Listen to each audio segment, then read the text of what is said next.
Bom, boa tarde a todos, né? Sejam todos bem-vindos à nossa aula excepcional, vamos dizer assim, né? Da parte da tarde aqui no sábado, dia 15, tá? Uma situação bastante excepcional, como eu falei, referente ao doutorado, por isso que eu estou fazendo essa aula com vocês, na verdade, antecipando a próxima aula que seria na segunda-feira que vem, né? Então, eu fiz questão de antecipar para ninguém se sentir prejudicado referente a essa minha falta na aula. E depois eu vou tentar disponibilizar, então, a gravação para vocês, para a gente poder, para vocês, mesmo que aqueles que não tiverem aqui hoje, para poder também ter acesso a que a gente pode tentar repassar para vocês nessa aula de hoje de tarde, tá? Então, sejam todos muito bem-vindos, né? Espero que estejam todos mundo animado aí, né? Porque para a gente não perder a condição de aprendizado, tá? E se puder também mostrar, não só os três que estão apresentando o rosto para mim, mas os demais também puderem estar sempre mostrando o rosto, isso é muito mais animador, né? A gente poder enxergar as pessoas, né? Porque senão a gente vai falando só com uma tela aqui, fica ruim. Sempre gosto de ver pelo menos a feição de vocês, porque de repente, pelo olhar de vocês, eu sei se estão entendendo a matéria, não estão entendendo, né? Se está animado, está desanimador, não sei o que pode acontecer, né? É sempre legal Bora, ver. gente, anima um pouquinho. Anima mais, né? Eu também acho, né? Como eu falei para vocês, as nossas aulas eu gosto que seja bastante interativo, né? Então não fica só eu aqui falando, né? Ainda mais com uma telinha, fica meio ruim, né? Então, quando a gente está, pelo menos vendo o rosto de vocês, fica mais animador. Só peço só para vocês desligarem um pouquinho o áudio de vocês, para não ficar a microfonia. É só o áudio, tá, Keane? Não precisa desligar a imagem, não. Tá? Porque só para normais. Aí que vocês tiverem dúvida também, quiserem questionar, é só me interromper qualquer momento, tá? Não precisa ninguém ficar acanhado, não. Tá joia? Nós estamos aqui para um bate-papo, não estamos aqui para impor nada, nem para determinar o que pode e o que não pode fazer. Eu acho que aqui a gente está entre amigos aqui e a gente quer isso que perpetue também. Tá joia? Eu vou tentar compartilhar uma tela aqui com vocês, tá? E eu gosto sempre de fazer uma pequena recapitulação daquilo que já foi falado anteriormente, na aula anterior, para depois a gente dar andamento às nossas aulas aqui, porque assim ninguém se sente perdido, né, do que foi retratado nas aulas anteriores, e que todo mundo possa, né, dar uma sequência depois de uma maneira bastante homogênea nesse sentido aqui. Deixa eu só ver como é que eu faço aqui. Como eu falei, eu tô aprendendo muita coisa ainda, tá? A gente, aos pouquinhos, vai pegando fio da meada aqui. Deixa eu ver se é essa tela aqui que eu quero. Não, não é essa aqui não. Deixa eu ver.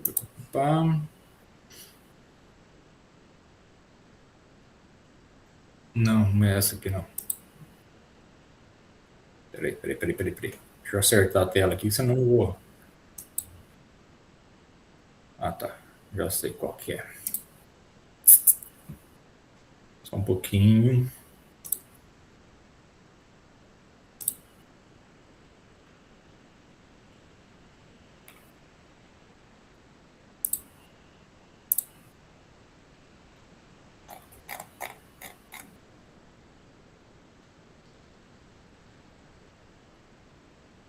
Não, não é essa aqui também não.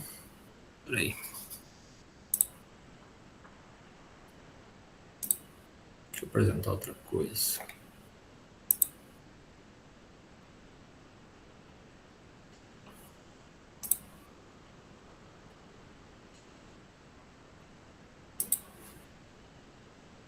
Não é essa tela. Espera aí um pouquinho. Não estou acertando a tela aqui.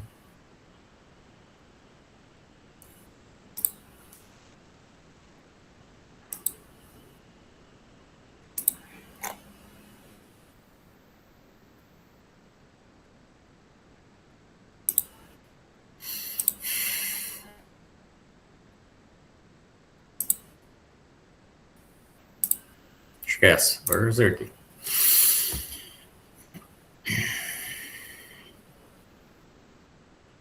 Vocês estão vendo ou não? Tô vendo aqui. Arquitetura da convivência, é isso aí? Isso. Maravilha. Então é essa tela mesmo que eu queria, tá? Então vamos lá, pessoal. Só essa aqui. Então, boa tarde a todos, sejam todos bem-vindos novamente, tá? Como falei para vocês, a gente vai iniciar a nossa aula, né, que estamos antecipando, que é a aula de segunda-feira, e que ao final dela a gente vai depois passar alguns instrumentos para vocês, não só da aula de hoje, mas também alguns exercícios depois para vocês desenvolverem, para me entregar numa próxima semana, quer dizer, vai ser via e-mail também essa entrega. A gente pode até discutir depois em sala de aula também o resultado desses exercícios, ok? Então, eu sempre gosto de fazer justamente como eu falei para vocês, uma pequena recapitulação para a gente poder depois dar andamento à nossa conversa. Na aula anterior, só para a gente poder relembrar, tá?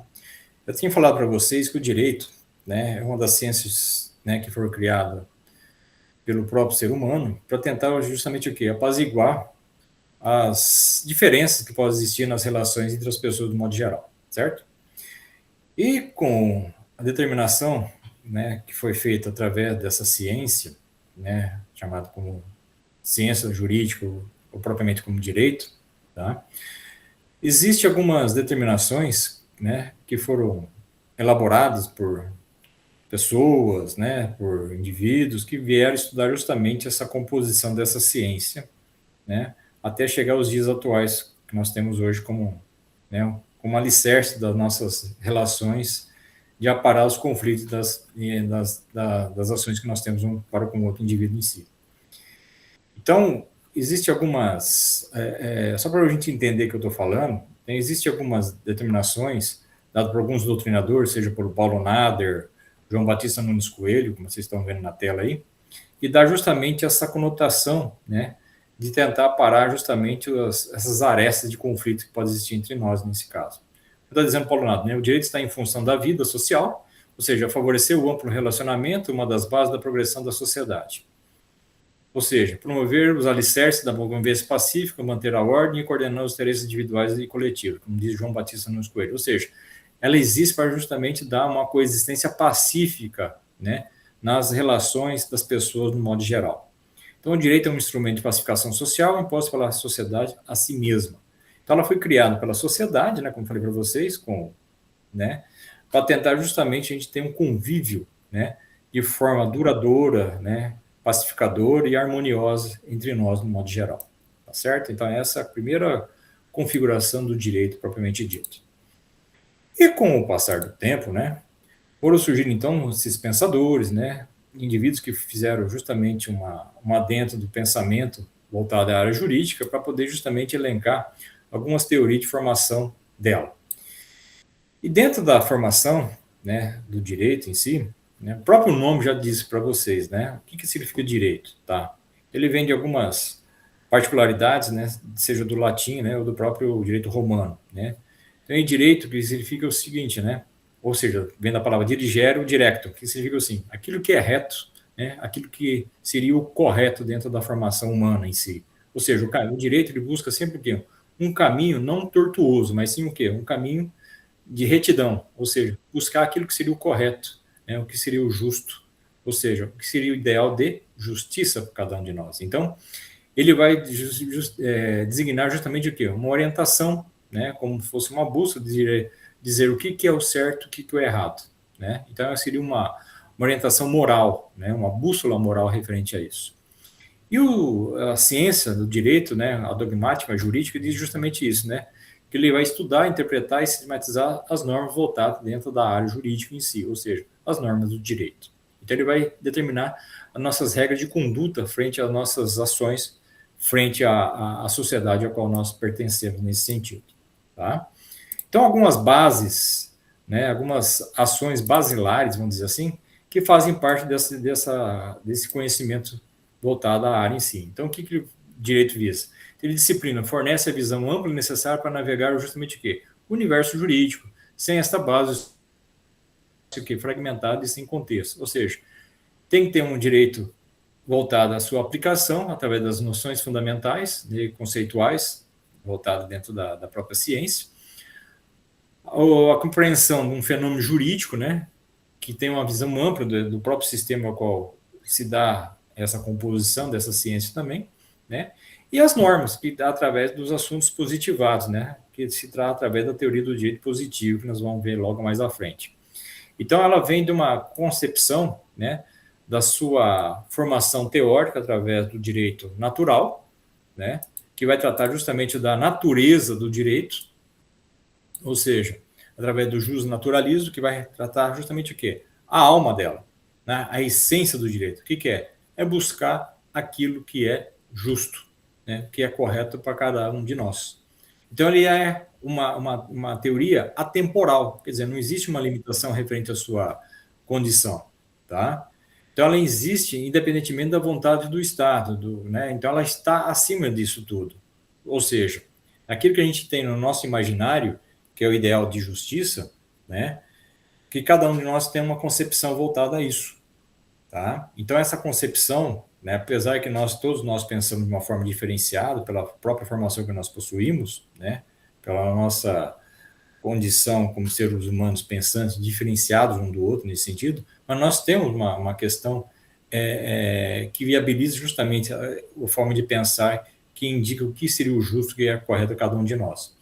Porém, né, isso fica no campo abstrato, né? Isso é no campo do nosso imaginário. Agora, o direito, para fazer valer isso para todos, dentro de uma concepção coletiva, né, dentro de uma concepção social, né, ele teve que viabilizar isso de uma outra forma, através de uma nova teoria chamada direito positivo ou justo positivismo, né, onde trata justamente o quê? O direito como uma norma escrita, né? O que seria isso? Então, um conjunto de regras vigentes em um determinado país, em determinado momento, né? E através de uma construção do próprio Estado, quer dizer, através do poder estatal em cima dessa construção dessas normas. Nesse sentido, então, tá? O direito, então, ele viabilizou o que existia no campo abstrato ao caso concreto.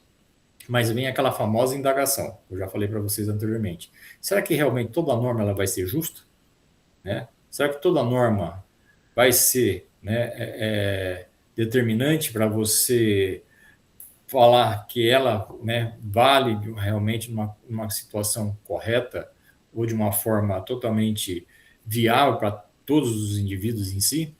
Então, essa é a determinação que tem que buscar justamente o quê? Essa situação que adequa-se justamente ao ideal de justiça. Claro, né, eu já falei para vocês também, que ela norma, ela não vai analisar sentimentos, ela é fria, né, ela impõe a sua condição, mas de uma maneira que não tem sentimentos, né? Então, para você conseguir justamente viabilizar, né, o que existe no caso abstrato ao caso concreto, seja através dessa norma criada como instrumento de viabilização do ideal de justiça, tá? É necessário fazer o quê? É necessário, então, criar um novo mecanismo dentro do próprio direito positivo para dar justamente essa conotação, né, de maior alcance, né, referente ao ideal de justiça. Então, nesse caso, tá, o que se propõe, né, o que se foi proposto justamente nisso, é a criação através do direito como norma dentro do direito positivo, o direito objetivo, também conhecido como norma agendi, ou seja, agir de acordo com a norma, e o direito subjetivo faculta a gente, quer dizer, é a faculdade de agir de acordo com a norma, né? Você pode agir de uma forma ou agir de outra. Quer dizer, ele vai tentar justamente o quê? Viabilizar o maior alcance possível frente ao direito de justiça. Então, o que é o direito objetivo norma agente? Né? Eu já falei também, inclusive até com uns exemplos práticos para vocês na aula anterior, né? São as regras, né, que você deve agir de acordo com a lei. Ou seja, a norma de agir é imposta a todos. Tá? Ou seja, aí que está a questão. Né? Será que uma vez você imposta pela norma, ela se torna viável alcançar o ideal de justiça? Como falei, a lei ela é fria, ela analisa sentimentos. Lembra do caso das estudantes que eu falei para vocês na aula anterior? O que eu falei para vocês? Uma vez que elas sofreram o dano aos quais elas passaram, vamos dizer assim, né? Elas fizeram a narrativa delas perante a autoridade competente, no caso o delegado lá, e o delegado prendeu-as. Mas será que ele fez justiça referente a isso? Bom, se você analisar friamente o que determina a lei, né, ele aplicou o que está na norma. Ou seja, uma vez que a pessoa cometeu um determinado ato ilícito, tipo matar alguém, existe uma correspondente legal para isso, que é o chamado homicídio, não é isso? Nessa tipificação desse ato em si, existe uma consequência pela prática desse ato, que é nada mais é que a sua prisão, a sua reclusão, tá? Mas será que aí está determinante a questão da aplicação do ideal de justiça? Bom, neste caso, para ser analisado, é preciso também analisar não só no aspecto legal, como norma, mas também o quê? O aspecto subjetivo. Ou seja, o que acarretou a prática daquele ato delituoso, no caso, né? Por que elas cometeram esse ilícito legal? No caso, é necessário você fazer justamente o quê? A análise, né, referente à circunstância da prática desse ato delituoso. Quem verifica isso, quem analisa isso, é o chamado quê? Direito subjetivo. Ou seja, ele vai fazer todo o levantamento necessário para poder justamente o quê? Verificar se aquela atitude praticada pelas estudantes, né, foi de uma maneira, né, vamos dizer assim, lógico que foi uma maneira ilegal, porém, né, se agiu de uma forma que poderia atenuar uma possível punição a elas, ou até agravá-la. E, de repente, elas agiram, como foi falado até em sala de aula, na discussão que vocês tiveram, até em legítima defesa, se for o caso, né? E nessa questão dessa legítima defesa, você pode tentar justamente o quê? Atenuar uma possível agravante, né, de uma punição voltada a elas nesse sentido. Para aí sim você analisar se foi feito justiça ou não, né? Para dar o maior alcance possível referente a essa determinação legal de alcance à justiça ou não também referente a ela. Então, o direito subjetivo, ele vai ser o termômetro, né? Ele vai ser a determinação voltada justamente na questão da ênfase, de você provocar ou então determinar uma possível punição ou não dela frente à questão do ideal de justiça. Tudo bem? Algum questionamento aí? Professor, no caso, se, Tranquilo? por exemplo, Oi. elas, tipo assim, porque elas foram presas, no caso, pelo delegado. Aí Certo. elas procuraram o direito dela, como assim, tipo, um advogado, ou procurar o direito que ela tem para poder se defender. Certo. Esse entra no direito subjetivo? Elas entram no direito subjetivo daí? Não, aí tá. Aí você já está no direito objetivo, que a lei já previa esse tipo de defesa. Você está entendendo? Então, é aquela situação.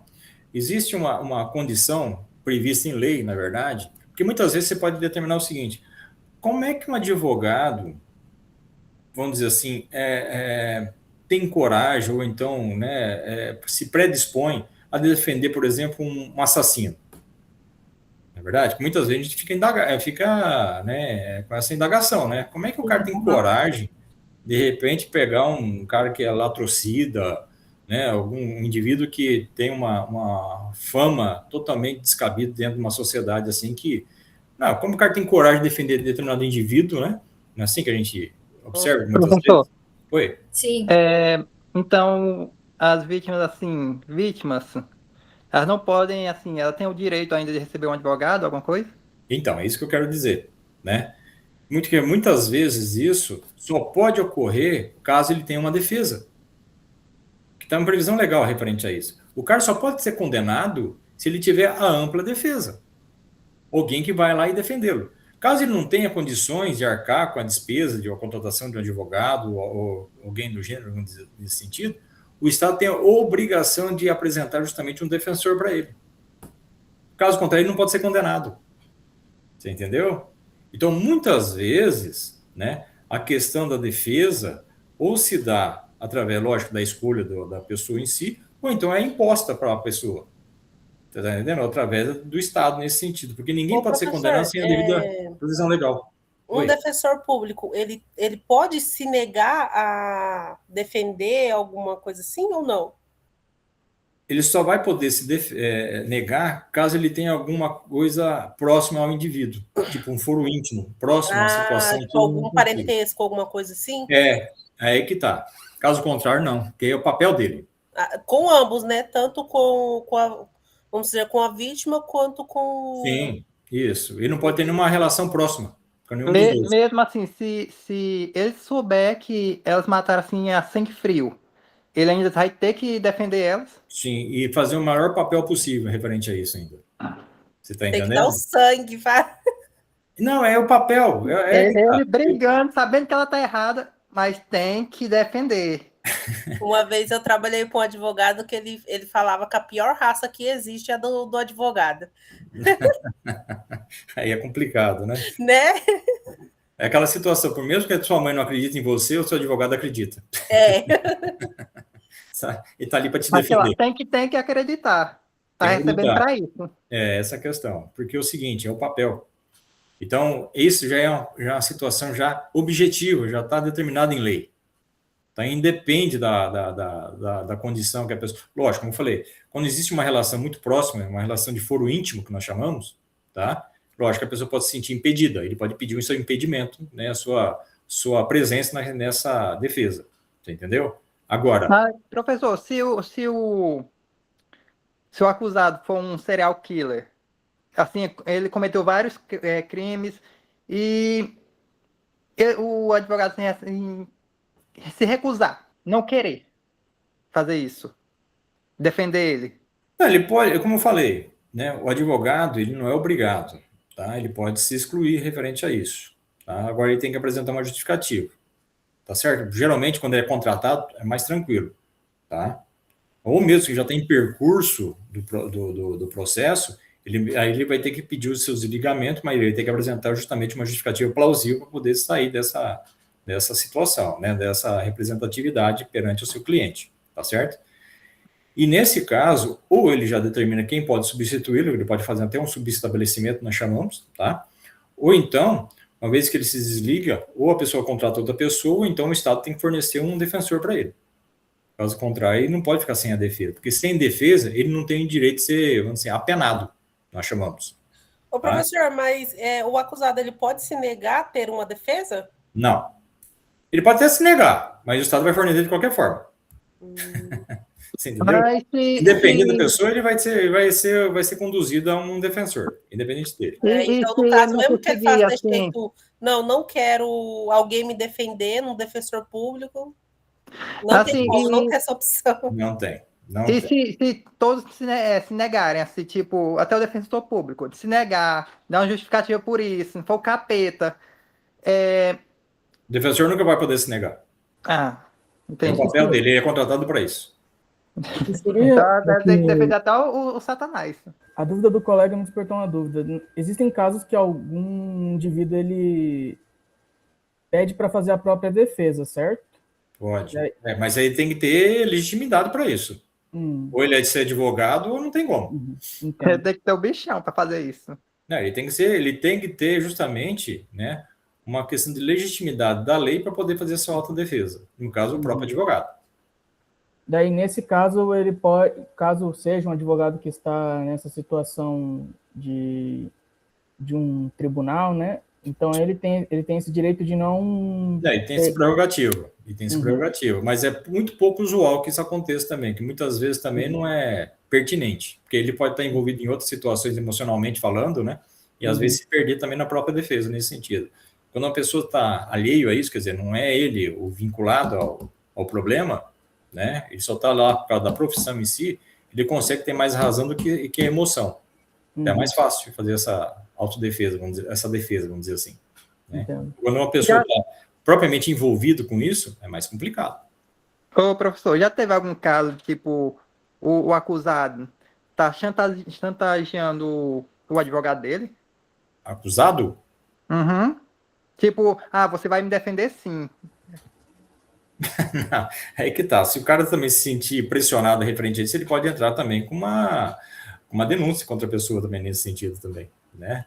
Mas ele pode se sentir, vamos dizer assim, quando viola justamente os limites da prerrogativa de defesa, não, aí a pessoa também pode apresentar também a sua exclusão por causa dessas ameaças, né? Eu só estou ali porque eu estou sendo ameaçado. Não é assim que as coisas funcionam. A coisa tem que ser de uma forma que seja bastante livre, né? Na sua escolha, na sua defesa e etc, etc. Porque senão você começa a ferir outras situações previstas no profissionalismo que forjam também da sua alçada. E a coisa complica Aí, depois. nesse caso, ia ter que ter outro advogado. Sem dúvida. Seria o mais correto. Tinha É. outra pessoa que estava perguntando outra coisa, levantou a mão, inclusive, não sei quem que levantou, desculpa. É que Ô, passou. professor, tipo, mudando o caso, por exemplo, um trabalhador, ele deve receber as férias dele, vamos supor, é um exemplo. No direito objetivo, é pela lei que ele tem que receber as férias, é por lei, está escrito na lei que ele tem que receber. E no direito subjetivo, ele pode cobrar as férias, no caso, do chefe dele, no caso. Na verdade, o que determina a lei qual é? É pagar as férias. Na verdade? Sim. E já está pré-estabelecido já na norma. Né? Uhum. Agora, como é que vai... Tipo, se o chefe dele não pagar, aí ele pode recorrer ao direito subjetivo, Sim, que é ele ir cobrar. Sem dúvida. Tá. Né? E eu tenho essa subjetividade de solicitar a cobrança. Sem problema nenhum. Né? Então, ele tem justamente essas duas situações. De imediato, ele já tem o direito já consolidado pelo pagamento dessas férias, escrito em lei, certo? Agora não é pago. Bom, aí ele tem a subjetividade de buscar o seu direito para poder, né, receber a sua condição como direito em si. Vocês entenderam? Então, essa é uma da faculdade que ele tem de agir, né, referente a esse ato. Essa está certa, sua proposição. Tá? Exatamente, isso que eu queria saber, entender, sim, para tirar a dúvida mesmo. Não, tranquilo. Ó, vocês me interrompem a hora que vocês quiserem, tá? Eu vou andando, vou falando aqui, e vocês me interrompem a hora que vocês quiserem tirar dúvida, só falar, tá bom? Então, o que eu estava falando para vocês, então essa subjetividade, ou seja, o direito subjetivo, dá justamente essa condição para a pessoa poder, né, arguir, e até para poder justamente ele equilibrar a sua condição para buscar justamente o quê? O que seria justo, o que seria correto para cada um de nós nesse sentido, tá certo? Como eu falei, a lei não vai analisar sentimentos, ela é fria, né? Então, ela só pré-estabelece uma base para você buscar, seja um direito ou mesmo um dever, seja do próprio indivíduo ou de outro terceiro, vamos dizer assim. Agora, o direito subjetivo dá arguição, dá fundamento para você justamente viabilizar essa situação de direitos e deveres buscado através, né, das suas arguições que são pertinentes nessa condição. Tudo bem? Então, tudo isso nós já vimos comentando com vocês na aula anterior. Dando sequência à nossa fala aqui, então, deixa eu ver aqui.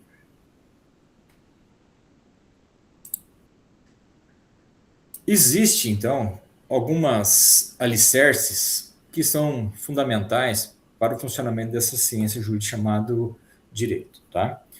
E esses alicerces, na verdade, é um tripé que formam os chamados elementos do direito, tá? Então, esses elementos do direito são algumas bases conceituais, né, de formação dessa própria ciência também, além das teorias que nós acabamos de citar para vocês nesse caso aí. Um desses elementos, né, que fazem parte dessa formação, nós chamamos de sujeitos. Tá? Por que nós estamos falando isso? Porque nada mais é que o direito são frutos das ações humanas, não é isso?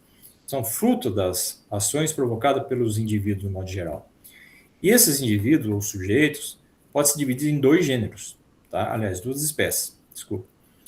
Uma são as pessoas naturais, também conhecido como pessoas físicas, né? Que somos nós aqui, os indivíduos, né? Os seres humanos, né? E dotados de personalidade civil. E outras são as pessoas jurídicas, entidades criadas pela lei, né? Com as empresas, associações, como estão colocados no quadro para vocês aí, com existência distinta do seu sócio. Quer dizer, vou tentar desmistificar um pouco de cada um disso para vocês. Bom, primeiro, as pessoas naturais e pessoas físicas, tá? Então, somos nós, os indivíduos, né, dotados, então, de personalidade civil. Essa questão da personalidade civil, eu vou retratar com vocês, na hora que eu falar um pouquinho mais especificamente sobre pessoas naturais com vocês, dentro do próprio Código Civil, tá? Não vou falar para vocês no módulo seguinte, no módulo 2, tá? Mas só para adiantar um pouquinho, só para vocês entenderem o que eu estou querendo dizer, é o seguinte, quando eu falo dotar de personalidade civil essa pessoa física ou pessoa natural, é um indivíduo que tem direitos e deveres a serem cumpridos, tá? Esses direitos e deveres se dá a partir de que momento? A partir do nascimento com vida do sujeito, do indivíduo. Esse detalhe que eu estou falando com vida, tá? É bem importante, por quê? Porque essa dá a diferenciação, aquilo que você adota como personalidade e aquilo que adota como não personalidade. Como assim? Quando eu falo de personalidade civil, eu estou falando sobre o sujeito que adquiriu o quê? Direitos e deveres a partir do seu nascimento com vida. O que diz o artigo 2º? Só para ilustrar o que eu estou querendo dizer. Diz o seguinte: a personalidade civil da pessoa começa do nascimento com vida, mas a lei põe a salvo desde a concepção os direitos do nascituro. Tá? Esse é o artigo 2º do Código Civil. Tá? Quando eu falo nascituro, eu estou falando do feto. Tá? Não estou falando da pessoa viva. Estou falando somente do feto. Tá? E essa questão do feto, quando você faz um processo de inventário, por exemplo, vamos supor que esse indivíduo, né, a mãe desse indivíduo está grávida dele, tá? E que ela ficou viúva, de repente, de um determinado indivíduo. E esse indivíduo tem patrimônios, né, tem bens, etc, etc.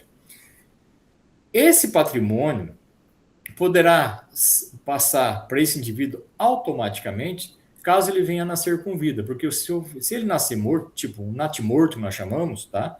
Ele não adquiriu personalidade, ou seja, não adquiriu personalidade civil. Ou seja, ele não se tornou uma pessoa que tem direitos e nem deveres. Então não está como para transferir para ele a questão dessa herança. Por exemplo, existe dentro do direito de família, só para eu poder ilustrar isso para vocês também, uma ordem sucessória referente ao patrimônio dos seus herdeiros e sucessores. Como assim? Qual que seria essa ordem preferencial? Primeiro nós chamamos de quem? Os chamados descendentes. Quem são descendentes? Pais, aliás, filhos, netos, bisnetos e etos que tiver por aí afora. Então, pela linha reta que nós chamamos, tá? Existe da ordem preferencial os descendentes e existe toda uma situação que tem essa ordem preferencial de receber tais deveres e tais direitos também no caso da herança, tá bem?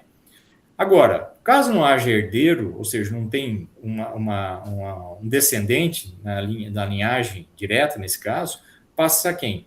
Aos chamados ascendentes. Quem são ascendentes? Os pais, os avós, os bisavós e que tiver por aí afora, certo? Agora, quando você não tem nem descendente... Oi? Professor, interrompendo um pouquinho. E quem assim não tem ninguém? Então, Para onde vai essa herança? Então, eu vou chegar lá agora.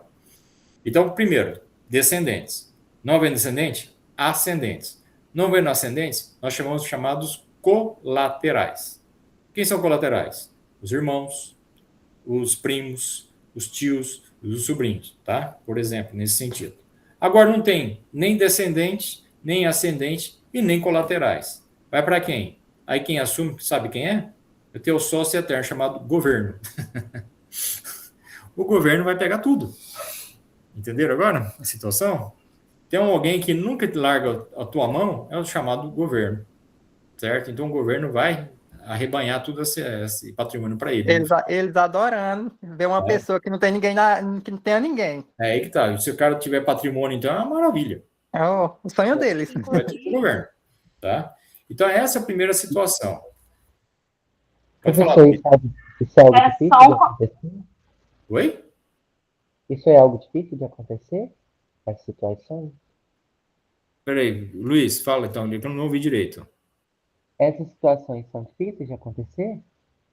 Não é difícil de acontecer, não. Isso pode ocorrer com qualquer um, na verdade, né? Caso alguém, de repente, hoje em dia está muito mais em voga, porque muita gente hoje não constitui nem família. De repente, constitui um patrimônio aí, não tem ninguém, né?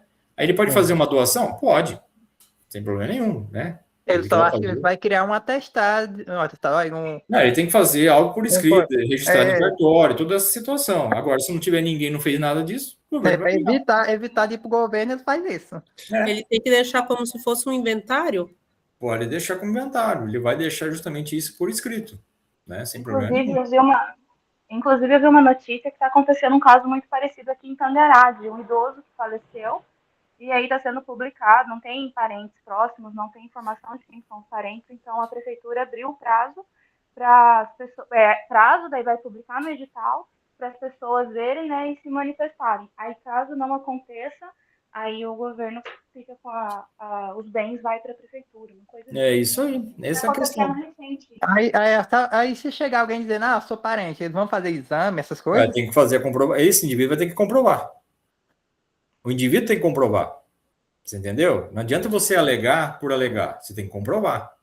Mas se não precisar, só eu aqui, parente. Não, mas Resolve. é aquela situação. Você vai, tudo bem, você quer na parte boa, né? Ele pode ser que tenha dívida também, e aí? Deus o livre. Dívida já tem demais. Mas é aí que está a questão. Você Aí o não tem governo só pega coisa. as dívidas também? Opa, você olha que fala, você abre um processo de inventário, não tem só coisa boa, tem coisa ruim também.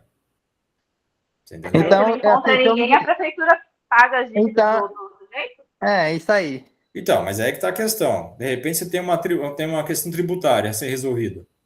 Professor, existe questão de parentesco afetivo nessa situação? Pode existir. Porque, exemplo, eu não tenho sanguíneo, né? Mas eu considero como se fosse um tio meu. Tá. E como que a justiça olha para me comprovar esse vínculo? É aí que tem que analisar justamente como é que você está envolvido com a pessoa. Foi adotada, conviveu, sabe? Tem situações que tem que ser analisadas dessa forma. Quem vai poder comprovar que você teve um vínculo justamente de parentesco com esse indivíduo também, vizinhança, sei lá o quê. Ô, professor, e mais ou menos quanto tempo, assim, tinha que conviver com a pessoa? Não tem questão de tempo, né? É a questão de ver aí tem que fazer toda uma análise referente de convívio que teve com essa pessoa ou não. Se foi desde o início, se for de um tempo para... Quer dizer, tem que analisar todos os fatores. Cada um é cada um, cada fato é um fato. Não tem como eu determinar, tem que levar um tempo, tem que não sei o quê. É diferente, por exemplo, do uso capião. Você entendeu? Né? Se for uso capião urbano, uso capião rural. Aí você tem os prazos determinantes, legal. Agora, convive com pessoa, não é assim que as coisas funcionam, né? Tem que analisar. Professor, Oi. e no caso de... fui eu que levantei a mão na primeira vez e ele perguntou mesmo que a Flor me perguntou. No caso de quando uma pessoa se desvinculou da família. O que seria? O que você está querendo dizer? Ele vai perder a herança, isso você quer dizer? Isso, ele se desvinculou da família por conta própria, ou a pessoa que faleceu ali se distanciou, nesse caso, sim, acontece? Não, é que está a questão, viu, Regiane? A questão vai depender muito do ânimo que se tem referente a esse ato. Por exemplo, distanciou somente fisicamente? Distanciou de uma forma que é legal, vamos dizer assim, por exemplo, deserdou a pessoa? Então você tem que analisar cada caso também. Não tem como você determinar, uma vez que a pessoa não tem mais o contato, que ela não é parente. E pode, professor, deserdar assim? Como se desligar o quê? Pode falar, Regiane. No caso de um desvínculo legal, por exemplo, no caso de uma herança ou das dívidas, a pessoa ainda fica responsável? Pode ficar, né? A não ser que esteja já estabelecido legalmente que a pessoa não vai receber nenhuma herança. Você entendeu? Ou pode, através de um testamento, algo assim do gênero, ou através de uma ação acabei de citar agora, faltou de deserção, né? Só que para isso tem que ter justificativo, tem que ter algo, né, plausível para poder considerar isso. Caso contrário, permanece. Professor, a pessoa, assim, o indivíduo, ele se desligou da família, tá com a papelada toda, assim, tá fora da família, mas todos morreram. Ele ainda recebe as coisas? Não, é isso que eu estou te falando. Vai depender muito do que tem como vínculo ainda. Se deixou alguma brecha ou não. Se de repente foi totalmente desvinculado, como é que você vai reivindicar algo? Então vai todo pro governo, mesmo assim. Pode ser. Pode ser. Como falei agora há pouco, né? Só se ele conseguir modificar novamente a condição dele. Caso contrário, não tem como. Fala, Thalita. Você levantou a mão? Thalita? Não, professor, eu tinha levantado na hora que eu falei que estava acontecendo uma situação dessa do idoso que faleceu e não tinha família. E aí a prefeitura... Entendi. É que eu vi a sua mão levantada aqui, eu não sabia disso. Acho que continuou, né? Eu não sei se tem como desativar isso. Tem. Pronto. Tranquilo. Vocês entenderam então, gente? Então vai depender muito de cada ato. né? Tudo depende. Não adianta eu determinar, falar para vocês, é assim, né, de uma maneira bastante categórica, porque existe muito nuances, existe muito pormenores que pode modificar totalmente uma situação, né? Então, o direito tem muito disso também, que às vezes, como eu falei para vocês, o direito é detalhes, que eu acabei de falar para vocês sobre o direito no artigo 2º do Código Civil, né? Nascendo com vida. Não basta nascer, né? Porque tem um natimorto, o cara pode nascer morto também. Uma vez natimorto tem personalidade? Não, não tem, né? Aí eu pergunto para vocês, o que que é... Aí tem a continuidade desse artigo. Lá diz o seguinte: mas a lei põe a salvo desde a concepção os direitos de quem? Do nascituro. Aí eu pergunto para você, o que seria esse nascituro, na verdade? Né? Nascituro é o feto. Você está entendendo? Nascituro é o feto. Agora, aí eu pergunto, será que nascituro tem personalidade? Não, porque não nasceu ainda. Como eu falei, ele pode vir a nascer morto, né? Um natimorto. O que o nascituro tem? Ele tem uma expectativa de vida, né? Que só vai concretizar a partir do nascimento dele com vida. Uma vez tendo isso, ele adquiriu o quê? Personalidade. Uma vez adquiriu personalidade, aí sim ele vai ter usufruto referente aos direitos e deveres referente a essa herança também. Entenderam, então? Então, essa é a primeira concepção voltada às pessoas naturais, tá? Que é um indivíduo, então, dotado de personalidade civil, ou seja, é um indivíduo que tem direitos e deveres a serem cumpridos perante a nossa legislação. Certo? Essa é a primeira condição. Já referente às pessoas jurídicas, isso não vou trabalhar com vocês um pouco mais à frente também, tá? A pessoa natural não trabalha no módulo 2 com vocês. A pessoa jurídica no módulo 3 depois, tá? Que são, então, como eu já coloquei ali na nossa conceituação básica, né? São entidades criadas pela lei, né? Voltado tanto para as empresas como associações, né? Com existência distinta de seus sócios, quer dizer, alguém que manifesta em nome dela. Então, é necessário que tenham pessoas que manifestem em nome dessa pessoa jurídica, tá? E que, além dessa representatividade através dessas pessoas, tá? É necessário também que elas estejam, né, buscando uma legalidade, né, perante as nossas normas, através do registro, seja uma pessoa jurídica de âmbito privado, por exemplo, do registro do seu ato constitutivo, que seria isso? Vale tanto para o contrato social ou o estatuto social dessa pessoa jurídica devidamente registrada em um órgão competente, né, para o seu registro em si, né, para o seu surgimento perante a nossa norma, e, além de tudo, tem que ter o quê? Uma finalidade, seja para algum fim social ou, então, com um fim que busca justamente o quê? Um enriquecimento para o indivíduo que é o qual eu represento nesse sentido também, tá? Então, tem todas essas configurações voltado para as pessoas naturais ou mesmo para as pessoas jurídicas, tá? Que é um dos primeiros elementos formadores, né, do direito, que são os chamados sujeitos. E aí tem um detalhe que eu quero que vocês também atentem. Esses elementos, né, como pessoas naturais ou pessoas jurídicas, eles podem atuar seja no polo ativo quanto no polo passivo de um ato jurídico. Aí vem aquele questionamento que eu quero fazer para vocês. O que seria um sujeito ativo? O que seria um sujeito passivo perante a nossa legislação? O que vocês acham? Sujeito ativo, ele está mais ativo assim, mais, como eu posso dizer? Eu agora não sei explicar. Perdeu? Me perdi aqui. Alguém? Sujeito ativo seria aquele que está em dias em relação às... Como que fala, professor, quando... Os direitos que... Também se perdeu? É quando ele tem participação direta? Pode ser. O que mais? O passivo é a pessoa que não está nem aí, né? Assim, não está se vinculando, assim, fica mais na dele, é? Não, aí que está a questão. É como se tivesse em dias com a justiça. Justiça limpa? Oi, o que foi, Will? É como se tivesse em dias com a justiça? Na verdade é o seguinte, quando eu falo sujeito ativo, eu estou falando sobre um indivíduo que vai promover um ato, ou seja, vai promover uma ação. Já o sujeito passivo é aquele indivíduo que vai se sujeitar a essa ação, a esse ato, ou seja, vai sofrer essa ação. Vou exemplificar para ficar mais claro para vocês aqui, tá? numa ação, por exemplo, de você tentar receber um título executivo, ou seja através de uma nota promissória, uma letra de câmbio, um cheque, seja lá o que for, tá? Então, uma ação própria nós chamamos assim, ação de título extrajudicial. Uma ação de execução de título extrajudicial. Então, dentro dessa ação de execução, para você receber essa dívida, é tipo uma ação de cobrança, tá? Você tem duas figuras que atuam em polo diferente aqui. Aquele que vai promover o ato, que seria o autor dessa ação, e aquele que vai sofrer o ato, que seria o quê? O réu dessa ação, certo? Quem promove o ato é o sujeito ativo, ou seja, nós chamamos de exequente, está executando essa ação. Já aquele que está sofrendo esse ato é o devedor, que é o executado, que está no polo passivo desse ato. Vocês estão entendendo agora? Então, que todo aquele indivíduo que vai promover um ato jurídico, uma ação que seja, tá? Nós chamamos de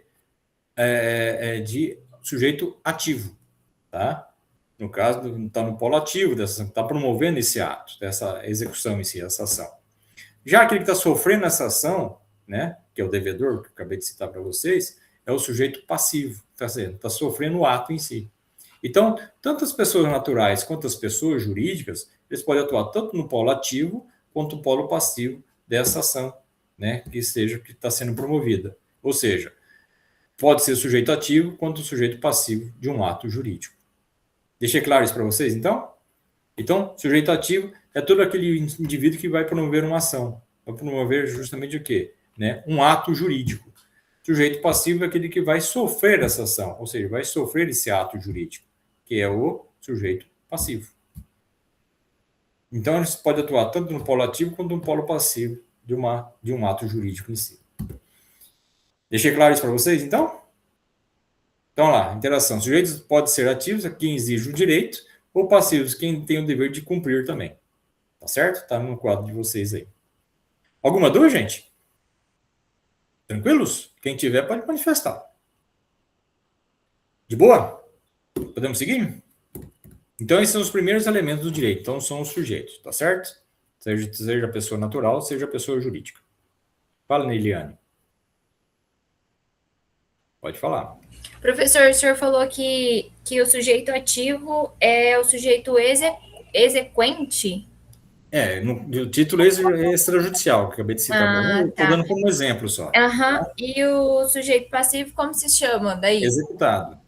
Executado. Beleza, então é isso mesmo. Eu vou colocar numa ação de cobrança, por exemplo, eu tenho o cobrador, né, e o devedor.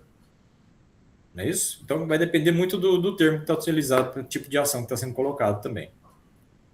Tá certo? Então, beleza, tá certo. São essas configurações que tem na denominação do tipo de ação. Tá? Só coloquei como exemplo, só para a gente poder ilustrar. Joinha?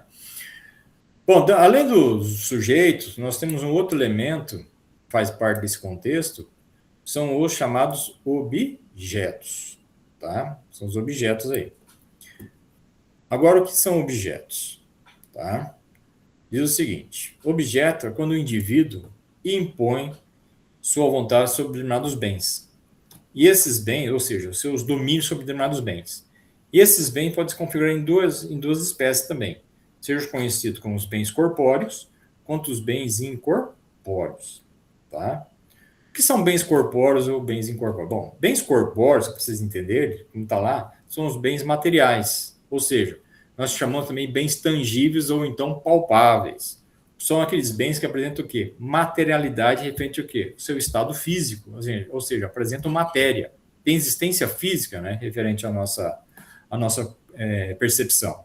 Por exemplo, um carro, uma casa, né, uma cadeira, um móvel, seja lá o que for, né? Então, isso tem o quê? Materialidade, tem existência física. Então, isso nós chamamos de bens corpóreos ou bens materiais. Ou seja, são os bens físicos, né, que têm existência física, ou seja, materiais. Já os bens incorpóreos, mesmo que não tenham existência física, mas eles apresentam o quê? Nós chamamos de valores. No caso, um valor jurídico. São os bens imateriais, ou seja, os bens intangíveis ou menos impalpáveis.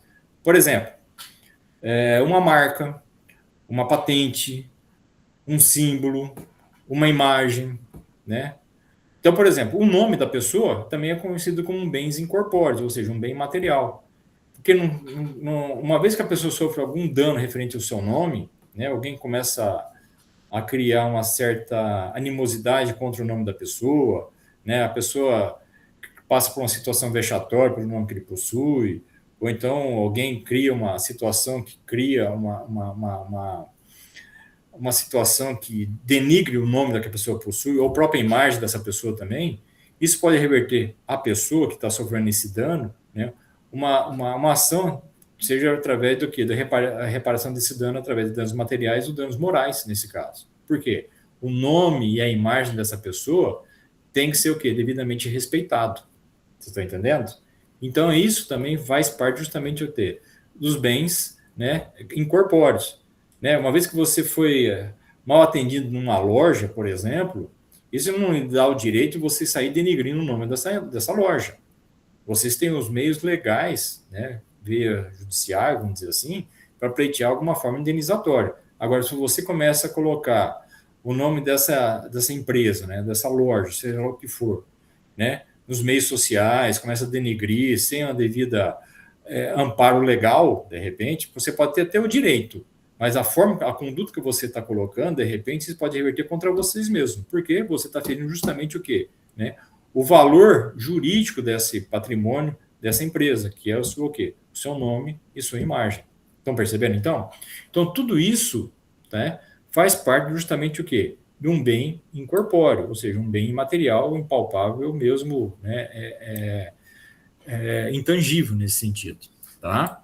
Então, não cabe às pessoas, por mais direito que elas tenham, sair e poder, né, devagar, né, situações que criam mecanismos que vai contra ela mesma depois, por mais que ela tenha direito referente a isso, tá? Então, tem que respeitar justamente esse direito de imagem, né, o direito de nome, né, a marca, a patente, e etc, etc, etc, porque isso faz parte justamente do contexto dos bens incorpóreos, tá certo? Então, é o segundo elemento formador desse tripé que eu acabei de falar para vocês, que nada mais são que são os bens, no caso, os bens sejam os bens corpóreos ou materiais, ou os bens incorpóreos e materiais.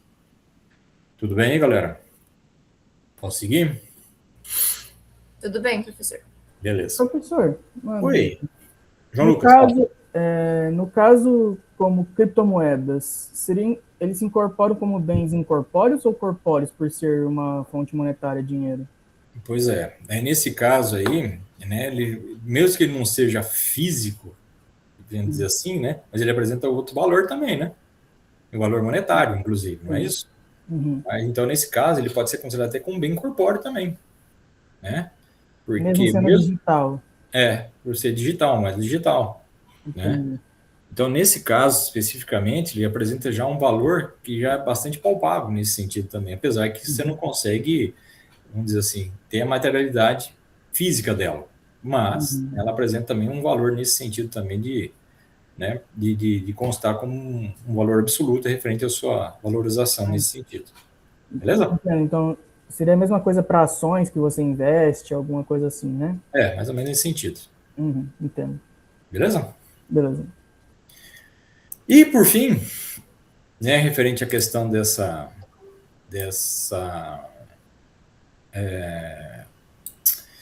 elementos do direito, né, que nós estamos falando, existe também a forma de relação jurídica, tá? Que envolve tanto a relação entre sujeitos, de modo geral, e relação do sujeito sobre o objeto, que, como falei agora há pouco, eles têm um certo domínio sobre esse objeto. Então, a relação sujeito para com sujeito, tá? Por exemplo, uma relação matrimonial, tá? Que envolve dois indivíduos, né? Apesar que hoje tem várias outras formas de relações, né, matrimoniais, até trisal, essas coisas tudo, eu acho que não convém entrar nesse assunto, porque legalmente falando, ainda não está devidamente estabelecido a isso dentro da nossa norma, né?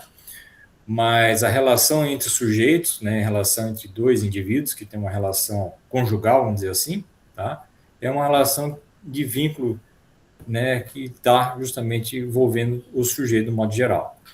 Já uma relação do sujeito para com o objeto, por exemplo, vamos colocar numa situação bastante prática com vocês aqui. Deixa eu perguntar uma coisinha para vocês aqui, já que nós estamos nesse campo aí. O que vocês responderiam? Que tipo de relação que vocês têm né, a relação vocês com a carteira de vocês. O assento lá na nossa instituição, na UNEMAT, na sala de aula lá. Vocês têm alguma forma de relação jurídica entre vocês e a sua carteira? O que vocês me dizem? Não. Eu acredito que sim. Qual seria essa relação? Seria no direito que eu tenho como estudante? Está envolvido justamente nesse sentido. Deixa eu perguntar de uma maneira mais prática, então. Tá? Quem que é o dono da carteira? A instituição. A instituição. A instituição. A instituição. Beleza. Né? Então, essa situação já não envolve vocês pegar a carteira e levar embora, né? Não. Por acaso, não pode, né? Senão vocês vão incorrer no quê? Num ilícito, certo? Sim. Porque quem tem a propriedade dessa carteira é a UNEMAT. Tudo bem? Sim. Agora, que tipo de relação vocês têm, então, com a carteira? Como empréstimo, algo do tipo assim, só usufruto? Aí que você chegou agora na terminologia legal. Vocês têm o quê? O usufruto. Perceberam? O usufruto. Porque vocês não são donos. Vocês não são proprietários. Quem tem a propriedade é a UNEMAT, ela que adquiriu, certo? Vocês têm o usufruto. Que tipo de relação é essa? Quer dizer, vocês têm uma situação prevista em norma, né, instituída pela própria UNEMAT, para poder usufruir o quê? Aquela carteira. Não é verdade? Por quê? Porque existe algo além dessa questão de vocês ir lá e sentar. Quer dizer, vocês conquistaram uma situação prevista anteriormente a esse assento. Como assim? Para vocês entrarem na UNEMAT, vocês tiveram percorrendo um determinado percurso. Tiveram ou não? Seja através do vestibular, seja através do Enem, seja lá. Qual que foi a condição que foi prevista dentro da legalidade, então? É ou não é? Mas vocês preencheram esse requisito legal. Tudo bem? Ao preencher esse requisito legal, quem determinou foi a própria UNEMAT. Certo?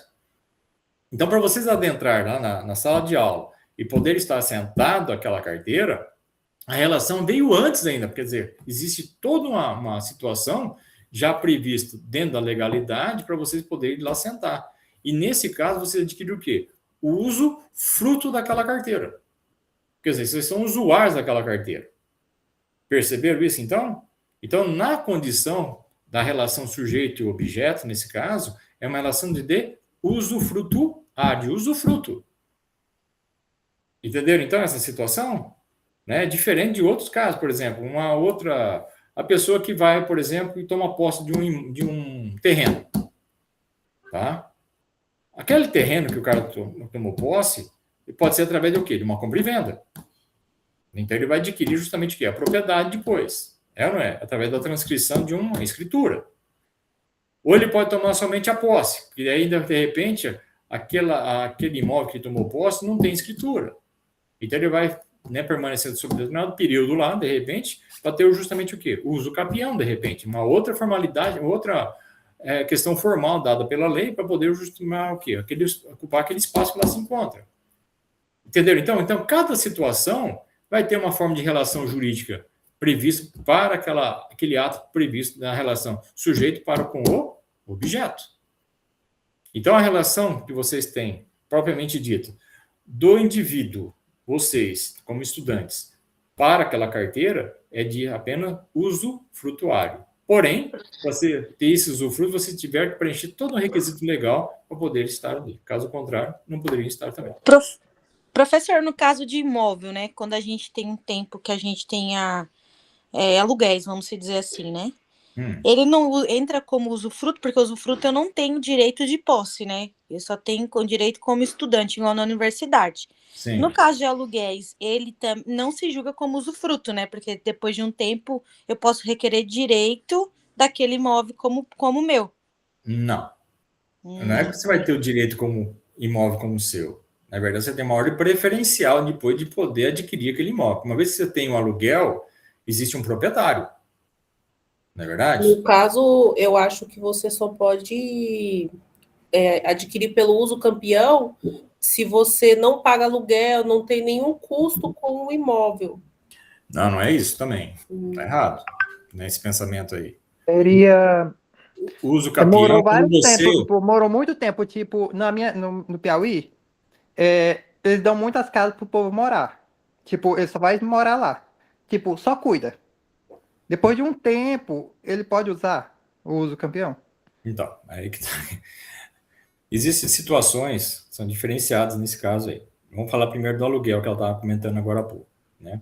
No aluguel, existe quem? Um proprietário que está cedendo aquele espaço sobre um determinado quê? Né? Obrigação. Qual que é a obrigação? De pagamento do uso daquele imóvel, né? Da habitação daquele imóvel. Uma vez que você deixe de pagar, vamos dizer assim, o aluguel, não quer dizer que você pode solicitar através de um usufruto referente a isso. Não. Você pode sofrer uma ordem ao contrário. Você vai sofrer o quê? Um despejo. Você entendeu? Você vai ser mandado embora da lei. Né? Lógico, isso é uma ação morosa, tal, aquela questão toda. Né? Mas isso não dá o direito de você permanecer no imóvel. Você tem o direito de preferência no que sentido? De você ter a aquisição desse imóvel. Caso o proprietário resolva vendê-la, né? Você tem a ordem preferencial de ter, pelo menos, a primeira escolha de comprá-la. Né? Então, dá ao inquilino o direito de poder ser em preferência de utilizar a compra e venda daquele imóvel. Tudo bem? Então, essa é a condição. Mas não é que você vai se tornar proprietário disso, não, porque já existe um proprietário. Quando você está falando do uso capião, como vocês estão colocando aí agora, né? Quando você toma posse mansa e pacífica daquele imóvel, quer dizer, ninguém, né, criou uma situação de empecilho da utilização daquele espaço sobre um determinado período. Tá? Então, de repente, aquele imóvel, ninguém constatou que havia um proprietário, né? Ninguém manifestou algo contrário da sua permanência naquele imóvel. Então, se você permaneceu sobre um determinado período, sem alguém poder criar uma situação de impedimento da sua permanência naquele imóvel, aí vem as diferenciações do imóvel urbano e imóvel rural, porque vai ter dependendo do período que lá se encontra, tá? Em cada um deles. Aí, nesse caso, você pode reivindicar o uso capião. Mas, nesse caso, você reivindicar quem? Ao Poder Judiciário. Né? Não é simplesmente ir no cartório e determinar isso. Não é assim que as coisas funcionam. Porque alguém vai manifestar, que o Estado vai ter que manifestar referente, né, intimando alguém ou solicitando a manifestação da pessoa que lá se encontrava anteriormente, ou o próprio Estado em si, que, de repente, quem é o proprietário daquele imóvel é o Estado. Né? E de repente o Estado pode, né, querer manifestar que a não permanência lá depois. Você entendeu? Professor, e no caso de se uma pessoa tem muitas propriedades, aí tipo, dá para alguém, tipo, more aí, só para não estar fechado. Depois de muito tempo, o dono chegar e falou, não, saia, eu quero fazer alguma coisa com esse imóvel. Ele pode entrar na justiça a respeito disso? Poder até pode. Tudo é possível, né? E a outra pessoa pode também querer, já que houve uma situação que lá permanecia, ele pode até querer inibir esse tipo de ação do próprio proprietário. Porém, já existe um dono, né? E se for fechado um contrato por escrito, então, já está designando que era só para, né? Mas, assim, no caso da minha terra, ele não tem contrato. Ele só fala, more lá, viva lá. É aí que está a questão. Tem que ver quem que vai comprovar o contrário. Se existem vizinhos, existe toda uma situação aí, né, que determina que você poderia usar ou não poderia usar aquele imóvel por fim de empréstimo, por fim de uso ou permanência, sei lá. Então, vai depender da situação. Eu não sei se entra no caso no uso campeão. Ali mesmo no Antônio Conselheiro. Agora o INCRA está entregando as documentações das terras, né? Depois de acho que 22 anos, 25 anos, não tem? Que já moram lá. Certo. Isso entraria como se fosse um uso campeão, assim ou não? É que tá. O que foi acordado com o INCRA? Se foi feito um contrato ou não de permanência sobre determinado uso da terra, utilizando a terra sem, né, com fins de produtividade, vai ter várias situações que podem ser descritas pelo próprio INCRA. Porque como foi reforma agrária, né, são terras que não estavam sendo utilizadas, foi dividida, né, entre o pessoal que estava lá, né, o povo fala grilo, né, entre o povo lá, né. Sim. E pelo que eu entendi, não tem, como se fosse dado a terra para as pessoas morarem e produzirem, né? Isso, tem que ser feito isso. Tem que ter o uso social da terra. Sim. Né? Fazer a produção, tem que fazer toda, né, uma situação que realmente faça a terra ser produtiva. Né? Tanto que para você pegar a documentação, você tem que comprovar com notas, né? Notas vamos supor, de veneno, Isso. Dessas coisas assim. Sem dúvida. É isso aí. Então, nesse caso aí, já existe toda uma formalidade para você ter a propriedade, né, dessa terra, né, em definitivo. Se você cumpriu as etapas, cumpriu todos os requisitos que são necessários, já pode ser adquirido como em definitivo para você depois também, né? Mas tem que ser devidamente comprovado para o INCRA já repassar para você a propriedade dessa terra. Ô, professor, e depois que é entregue a documentação, o proprietário pode fazer o que bem entender ou tem que ter algum acordo ali? Aí que tá, não sei que vínculo vai ter referente depois disso ainda. E pode ter, tipo... Tudo depende, né? Se ele entregar a documentação, você fala, estou te entregando, mas você não pode vender. Aí que tá, não sei se vai ter um determinado período ou não, porque uma vez, a gente entende o seguinte, uma vez que você tem a propriedade, você pode fazer o que bem entender referente a ela, você pode revender. Você é dono. Né? Ninguém é obrigado a permanecer com algo eternamente. Mas a questão também é como você conseguiu regularizar essa posse, né? Se for por regularização de ocupação através do INCRA, com título definitivo emitido pelo INCRA, se eu não me engano, são 10 anos sem poder vender a terra. Então, eu não sei como é que vai ser. É aí que está a questão, eu não sei qual que era o dispositivo que o INCRA vai determinar para você ainda, né, permanecer com ela. Exatamente, depende da forma que você vai fazer a regularização. Se for uso capião extrajudicial, você vai regularizar tudo pelo intermate ali, cartório, e você pode fazer o que quiser com a terra assim que você tiver a matrícula em mãos. Isso. Agora, regularização de ocupação, aí, se vindo pelo INCRA, tem essa... Isso que eu falei, não sei qual que foi os termos que o INCRA vai determinar, né? Lógico que isso também não é perpétuo, mas tem que cumprir as regras. Caso contrário, você pode ir perdendo, né? Uma vez que foi ganha essa terra do INCRA. Entenderam, então? Então, são determinações previstas já dentro da norma, né? É uma coisa que nós vamos falar logo mais à frente sobre a questão do direito imperativo, né? Vamos falar sobre essas questões ainda, logo mais acima. Logo em seguida aqui. Então, isso que eu quero que vocês entendam, tá? Existem determinações, né, que uma vez você tem que cumprir para ser efetivada referente às demandas que a lei impõe. Caso contrário, você pode ainda sofrer alguns danos referente a isso ainda. Certo, meu povo? Alguma dúvida mais sobre o assunto aqui? Então, só recapitulando o que eu acabei de citar, né? Então, os sujeitos, aliás, os elementos do direito são os sujeitos, podendo ser tanto a pessoa natural quanto a pessoa jurídica, né? Podendo atuar tanto no polo ativo quanto no polo passivo desses atos jurídicos. Só lembrando que o sujeito ativo é aquele que promove o ato, e o sujeito passivo é aquele que vem a sofrer esse ato. Tudo bem? Já os objetos, nada mais são que o indivíduo impõe sobre determinado domínio sobre determinado bem. Esses bens podem ser tanto os chamados bens corpóreos ou bens materiais, quanto os bens incorpóreos ou imateriais, tá?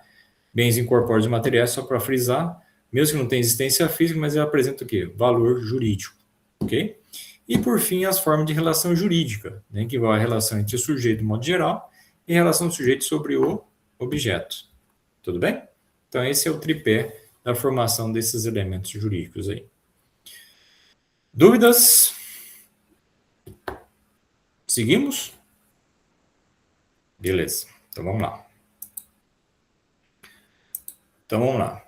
Agora, vamos chegar num outro item, nós chamamos de classificação do direito, né, da ciência jurídica, ou também ramos do direito, tá, pessoal? Tanto uma terminologia como outra, tá valendo, tá bom? Nessa divisão, né, dessa classificação, nessa ramificação do direito, nós temos que entender o seguinte, que o direito ele vai dividir em dois grandes grupos, tá? Seja no âmbito público ou mesmo no âmbito privado, tá? Agora, dentro dessa classificação do âmbito público e privado, existem normas que são classificadas fora do nosso território nacional. Nós chamamos de direito internacional, certo? Já no âmbito privado, aliás, no âmbito interno nosso, nós temos chamadas normas nacionais, tá? Então, no âmbito internacional, são normas externas, ou seja, aquelas criadas fora do território nacional, direito internacional. Já no âmbito interno, as normas nacionais, tá? Ou seja, criadas dentro do nosso território nacional. E tanto uma quanto a outra, elas podem atuar tanto no âmbito público quanto no âmbito privado. Ou seja, tem o direito internacional público e o direito internacional privado. Já no âmbito nacional, nós temos o direito nacional público e direito nacional privado. Certo? Então, nós temos essa divisão entre essas normas aí. Bom, dentro do direito internacional, então, tá? Como falei para vocês, existe o direito internacional público e direito internacional privado, tá? Direito internacional, como falei agora há pouco, são normas externas, criadas, né, fora do território nacional. E ela pode dividir nesses dois grandes grupos também, direito internacional público e direito internacional privado. O que trata o direito internacional público, então, em primeiro momento, tá? Ele vai trabalhar, ele vai tentar analisar as relações existentes entre o indivíduo e o Estado, e a relação do Estado entre si, né, e seus órgãos internacionais. Então, a relação do sujeito para com o Estado. Por exemplo, um indivíduo que cometeu alguma irregularidade em outro país. Tá? Por exemplo, ele adentrou naquele país de forma ilegal. Uma vez que ele foi descoberto, vamos dizer assim, o que acontece com esse sujeito? O que vocês imaginam? Ele é deportado. É isso aí. A deportação nada mais é que seria o quê? Expulsar o sujeito daquele local, certo? A regulamentação que se dá a referência dessa deportação, quem regulamenta é o chamado direito internacional público. Entenderam, então? Então, o direito internacional visa justamente o quê? A regulamentação da deportação desse sujeito para o país de origem ao qual ele veio. Outra situação, né? A relação do sujeito para com o Estado. O cara, de repente, é governante, né? Presidente, sei lá o quê, de um determinado país. Ele cometeu alguma irregularidade, alguma situação que está sendo perseguido, sei lá o quê, daquele seu país de origem. De repente, ele pleiteia a um outro país a sua permanência no seu país, né, de destino. Tipo, ele pede, ele era da Colômbia e vem para o Brasil aqui, né? Então, ele exige, por exemplo, o asilo político aqui no nosso país. Essa regulamentação desse asilo político, quem faz, quem é? O direito internacional público. Então, só alguns exemplos, né, que dá justamente a regulamentação dessas normas perante o sujeito para com o Estado. Entenderam, então? Então, são algumas dessas decisões legais. Outra situação que envolve também o direito internacional público é a relação do Estado para com outro Estado. Por exemplo, as relações diplomáticas entre os países. Quem regulamenta? O direito internacional público. A relação de tratados internacionais. A regulamentação quem dá? Direito internacional público. A regularização de espaço terrestre, né? Os limites, né, terrestres entre países, há questões do espaço aéreo, os limites marítimos, quem regulamenta? Direito internacional público. Então, são algumas relações que envolvem justamente o quê? Esse tipo de de normas, né, regulamentadas pelo direito internacional público. Um outro exemplo bastante prático, justamente dentro das normas internacionais, por exemplo, alguns anos atrás foi feita a devida ocupação do continente antártico. Foi na década de 70, meados de 80, por aí afora. Tá?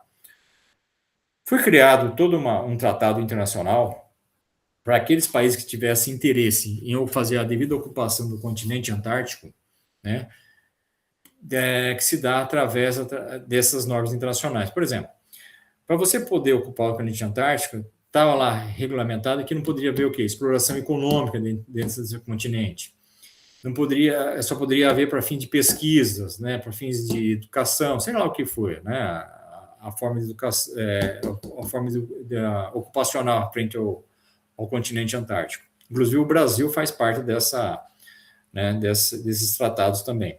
Tá? Nós temos uma extensão territorial lá no continente antártico via as normas internacionais também. Quem regulamentou? Direito internacional público. Perceberam, então? Então, são algumas vias, né, de normas criadas pelo direito internacional público. Tá?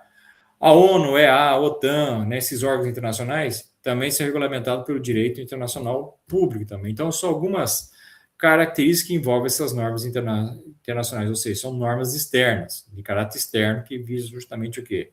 Né? Essas normas internacionais. Já o direito internacional privado, né, são normas que regulamentam o quê? As relações dos particulares que têm interesse em mais de um país. Por exemplo, as multinacionais, né, o comércio externo formalizado por essas normas internacionais. Então, quem regulariza o direito internacional privado? Existe uma teoria, aliás, não é bem uma teoria, mas uma situação prevista dentro do direito internacional privado, nós chamamos de conflito de leis no espaço. O que seria esse conflito de leis no espaço? Só para vocês entenderem. Vamos pegar uma multinacional, por exemplo, tá? A Volkswagen, tá? A Volkswagen, vocês sabem, é uma empresa multinacional, né? Que é espalhada pelo mundo afora, certo? Agora, eu pergunto para vocês, aliás, onde fica a sua sede, a sua matriz? Quem sabe? Da Volkswagen. Alguém tem uma ideia? Alemanha? Na Alemanha? Alemanha, isso mesmo. A sua matriz, a sua sede, fica na Alemanha. Ela é uma empresa alemã. Tudo bem? Uma vez estando na Alemanha, que lei ela tem que obedecer? O que vocês acham? Do país que ela tá? No país que ela se encontra, ou seja, no país de origem, na lei alemã. Por que ela tem que fazer isso? Vocês têm ideia por quê? Ninguém? Devido à origem? É que está a questão. Uma vez que ela está situada na Alemanha, dentro do território alemão, a lei alemã é soberana, por ser um país soberano, reconhecido pela comunidade internacional, certo? Então, todo mundo que for à Alemanha, né, qualquer um de nós, se for à Alemanha, que lei que nós temos que obedecer dentro do território alemão? É a lei alemã, certo? Tem que obedecer justamente a determinações legais da Alemanha. Só que eu falei para vocês, ela é uma multinacional, ou seja, ela tem filiais esparramadas pelo mundo afora aí, inclusive aqui no Brasil, certo? Uma vez que ela estabelece uma das suas filiais no Brasil, que lei que ela tem que obedecer?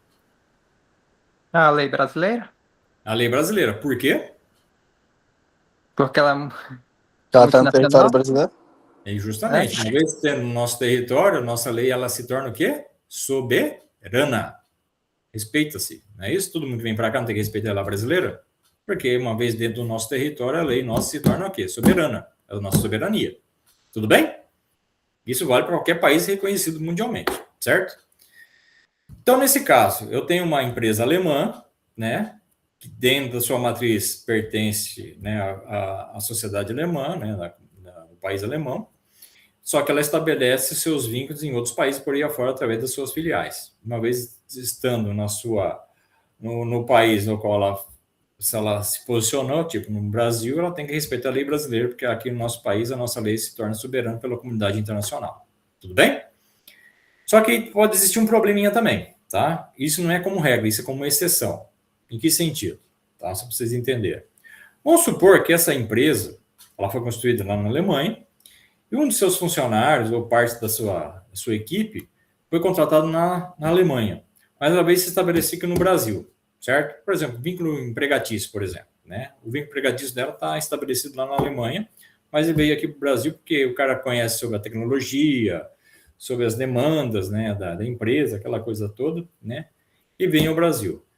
Como regra, o que eu falei para vocês? Uma vez que a pessoa ou a empresa que vem no nosso país tem que respeitar a lei brasileira, porque no nosso território, a nossa lei se torna o quê? Soberana. Mas aí que está a questão.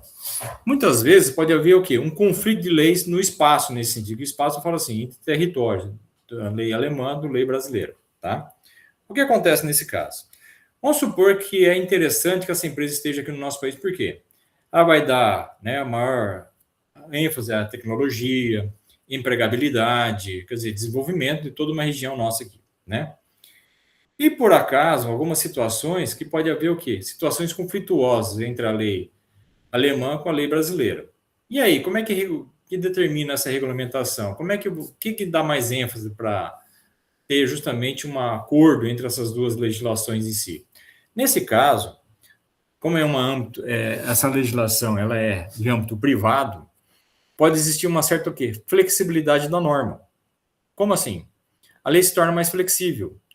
Nesse caso, o direito internacional privado ele vai, né, estipular, né, uma certa, vamos dizer assim, adequação da lei alemã com a lei brasileira para poder justamente haver um ajuste entre essas duas legislações em si. Lógico, a lei brasileira não vai perder a sua soberania, nem a lei alemã também, mas pode haver uma certa adequação referente a essas duas legislações. Quem faz isso, nós chamamos do direito internacional privado. Perceberam? Que vai analisar justamente qual seria a situação mais viável, seja para uma legislação, seja para outra, para poder justamente adequar as devidas realidades entre essas duas legislações em si. Então, esse conflito de leis no espaço, a devida regularização entre elas se faz através do Através do direito internacional privado. Ok? Uma outra situação que também é prevista dentro dessa norma, de caráter privado e ordem internacional, ocorreu alguns anos atrás, entre um conflito de leis, entre conflito de prática, vamos dizer assim, externa, comercial, entre duas multinacionais, tá? Uma canadense, que é a Bombardier, tá? Que fabrica aeronaves, né? Lá no país, no Canadá, e a outra é a nossa brasileira Embraer, que houve um embate jurídico entre essas duas empresas. O que aconteceu entre elas? A Embraer entrou com um pedido na Corte Internacional, né, ao Comércio Externo, dizendo o seguinte, que a Bombardier estava praticando a concorrência desleal na fabricação dos seus produtos, das suas aeronaves aí. O que consistia nisso? Que sentido? Foi comprovado através da Bombardier, da Embraer, que a Bombardier estava recebendo subsídio do governo canadense, né, na fabricação de suas aeronaves. O que consistia esse subsídio? Um pormenor, né, de custo na produção dessas aeronaves, que eles estavam recebendo incentivos nesse sentido. Uma vez que, né, esses subsídios, o custo de produção era menor, então ele repassava ao consumidor final, né, de caráter externo, o preço, né, menor que se tinha dentro do comércio externo na produção dessas aeronaves. Então, a empresa brasileira, a Embraer, entrou com um pedido na Corte Internacional, comprovando justamente que essa prática era proibitiva, né, pelas regras do direito comercial em si, né, internacional, e que a Corte Internacional deu ganho de causa à empresa brasileira, e determinando a seguinte penalidade à Bombardier. Caso a Bombardier não se adequasse às devidas regras de comércio externo, né, na produção e na comercialização dos seus aeronaves, o que poderia acontecer? Ela ia ficar proibida de fazer o devido comércio externo delas. Então, ela tem que fazer uma remodelação, né, da sua adequação, para poder não receber mais essas demandas de forma de subsídios do governo canadense. Caso contrário, ela podia ficar impedida de fazer o comércio das suas aeronaves. Nesse sentido, o que acontece? Né? O comércio externo estabeleceu as regras, né? E fez ela cumprir. Caso contrário, ela ficava impedida. Quer dizer, existem regras de ordem externa que as leis internas têm que sucumbir para poder fazer a devida adequação do comércio exterior. Caso contrário, ia ficar totalmente proibitiva a comercialização dessas aeronaves. Quem determinou isso? Direito internacional privado. Entenderam, então? Então, existem justamente essas ordens, né, externas que impõem certos limites, né, da forma de ações provocadas pelas empresas. Caso contrário, ela poderia também não fazer a devida demanda, vamos dizer assim, de ajustes necessários para fazer o devido comércio dos seus produtos do mundo afora.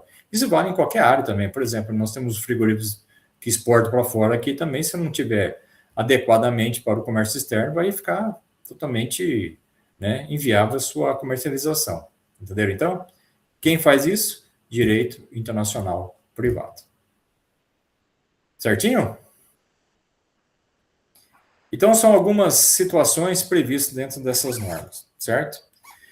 Pessoal, com o andar da carruagem, aqui já são 1h30 que eu estou falando com vocês, eu vou falar só um pouquinho sobre o direito nacional aqui, mas eu não vou adentrar nas especificidades de cada uma, porque eu vou deixar depois para a gente falar em sala de aula, tudo bem? Direito nacional, então, só para vocês entenderem, também existe também essa divisão entre elas, direito nacional público e direito nacional privado, tá? Mas o que diferencia uma norma da outra? Aliás, o que diferencia um ramo do outro? É a própria norma, tá? O que diferencia é a norma. No direito nacional público, tá? A norma nós chamamos de normas imperativas. O que é a norma imperativa? O próprio nome está dizendo, de imposição, de império. Ou seja, ela impõe a sua condição.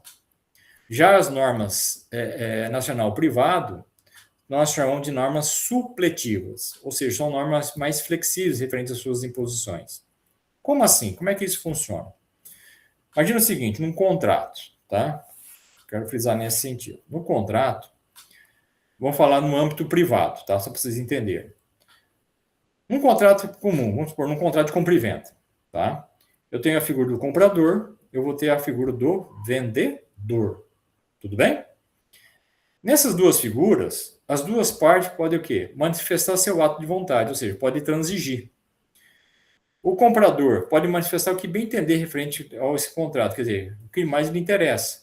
Vamos supor, o comprador ele vai determinar qual produto que ele quer, a forma de pagamento, sei lá, né, como é que ele quer que faça a entrega, sei lá, ele vai estipular o que mais lhe dê condições de formular justamente o que lhe interessa nesse contrato.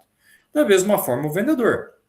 O vendedor também vai estipular as regrinhas que ele vai estabelecer, tipo, que a forma que esteja entregue, se for de forma direta, ele que seja à vista, sei lá, ele vai determinar também os aspectos contratuais que mais lhe interessam referente à formulação desse contrato.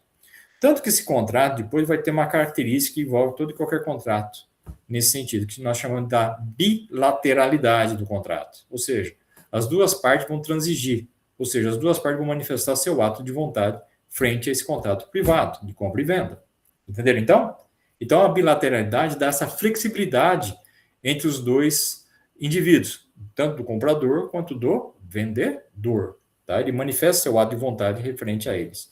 Uma vez formalizado esse contrato, se torna o quê? Regra entre essas partes, ou seja, se torna lei entre eles. Tem que respeitar. Tudo bem? Essa é a configuração do contrato no direito nacional privado. Já no âmbito público, o que vocês acham? Será que esse contrato vai ter a mesma formalidade da bilateralidade referente à formalização desse contrato? Sim ou não? O que vocês acham? Será que as duas partes podem manifestar a mesma transação? Sim ou não?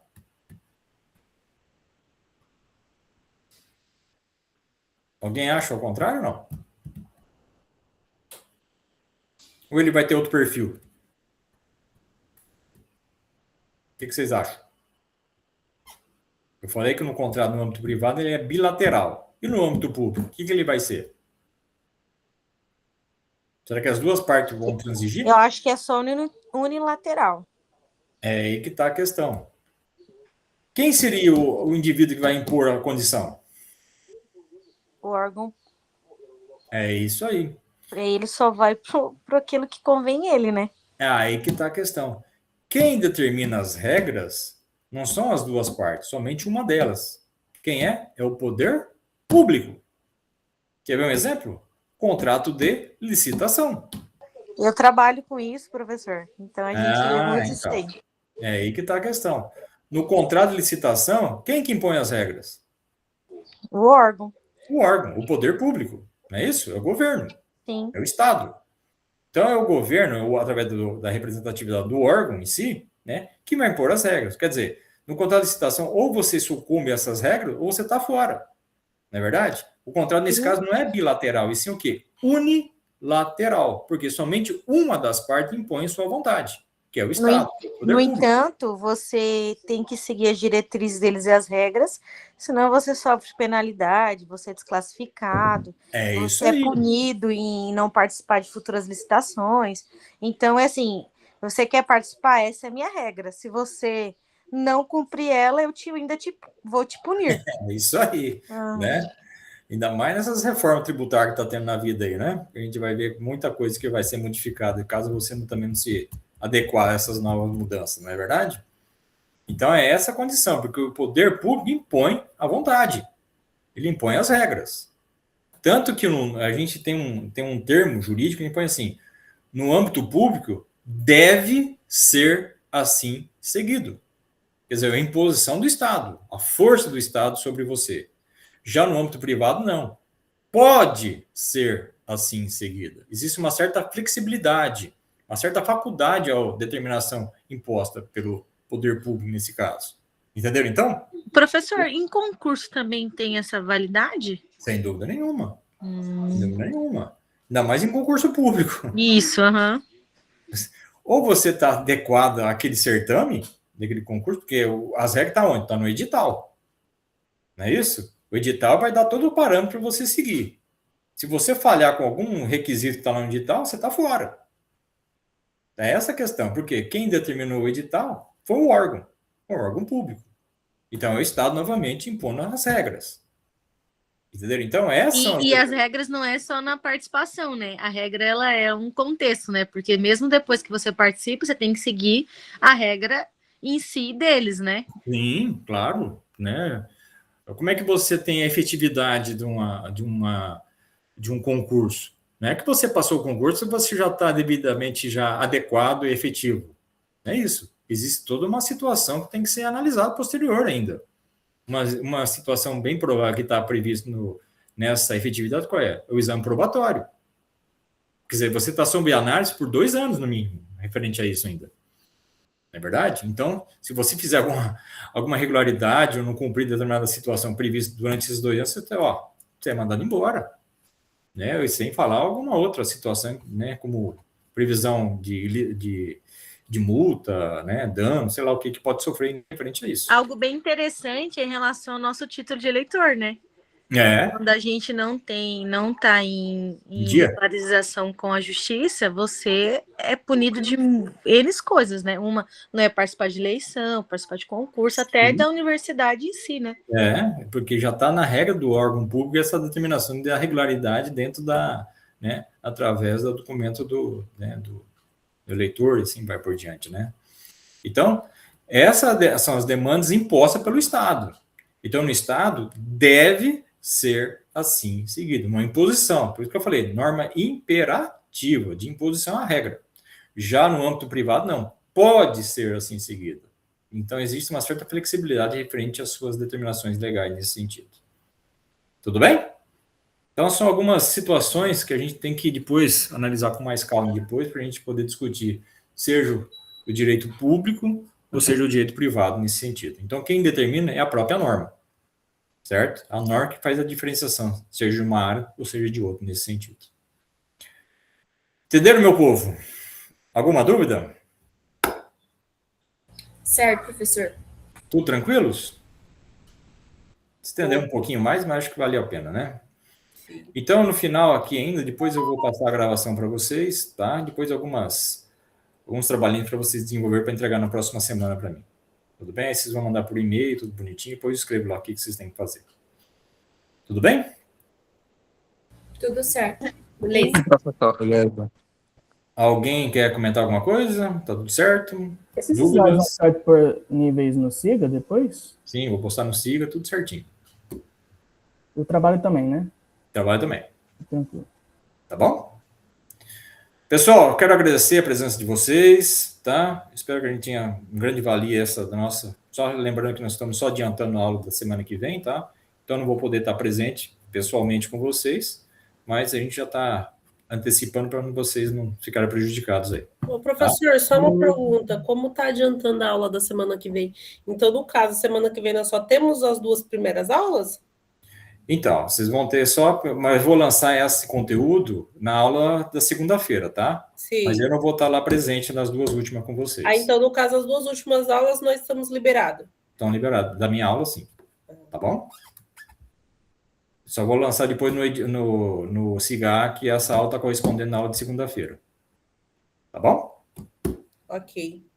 agradeço vocês, tá? Todos. Professor, Tá? Oi. deixa eu pedir um favor para o senhor. Pois não. Vou O falar. meu. Deixa eu mostrar aqui. O meu filho tá assistindo a aula comigo e das horas ele tá falando um oi pro senhor. Você fala um oi para ele rapidinho.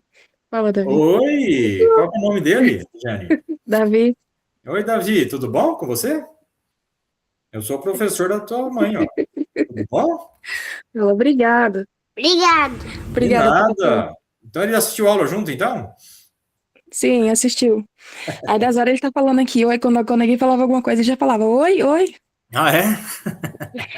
Então já vai preparando ele já, né, quem sabe, É, para a futura. Deixa eu parar a gravação aqui, tá, gente? Só um pouquinho. Tá. Bom, antes de eu parar, só quero agradecer mais uma vez vocês, tá bom? Espero que a gente tenha tido uma tarde proveitosa aí, tudo, tá bom? E que depois eu repasso aí para vocês no nosso sistema aí do SIGA, tá bom? Muito obrigado a todos e que agradeço, então, pela presença de vocês aqui comigo. Certo? Tchau, tchau. Deus abençoe. Tudo certo. Quase dormi a aula, mas tchau, obrigada.